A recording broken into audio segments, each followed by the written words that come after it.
தொடர்ந்து 25 வருஷம் அந்த ஃபங்க்ஷன் நடந்துகிட்டே இருந்துச்சு. ஒவ்வொரு வருஷமும் சின்ன சின்ன ஊர்கள்ல இருந்து எங்கே இருந்தாலும் தவறாமல் வந்து அப்பா கிட்ட பரிசு வாங்கிட்டு போவாங்க. நாங்கள் வெளியூரில் எங்கே ஷூட்டிங் போனாலும் அப்பாவோட படங்களை பற்றி பேசுகிறாங்களோ இல்லையோ, ஆமாம் உங்கள் அப்பா வந்து படிப்புக்கு வந்து ஹெல்ப் பண்ணுவார்ல அப்படின்னு சொல்லுவாங்க.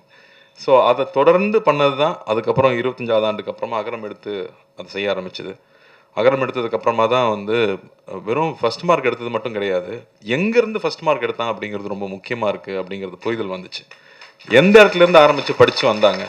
இன்றைக்கி வந்து ஒவ்வொரு பசங்களும் அவங்களுடைய பேக்ரவுண்ட் சொல்லும்போது அப்பா எங்கேருந்து வந்தாருன்னு தான் யோசிக்க முடியுது. எங்களால் அதை நான் சொல்ல முடியாது. நாங்கள் வந்து ஆசீர்வதிக்கப்பட்டவங்க அப்படின்னு தான் சொல்லிக்கணும். இல்லை போன ஜென்மத்து புண்ணியம்னு சொல்லிக்கலாம்.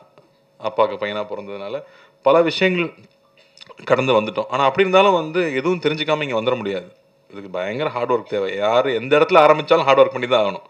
இந்த கீழேருந்து ஆரம்பித்து நான் ரொம்ப கஷ்டப்பட்டேங்க அப்படி தான் வர முடிஞ்சுன்னு சொன்னால் அது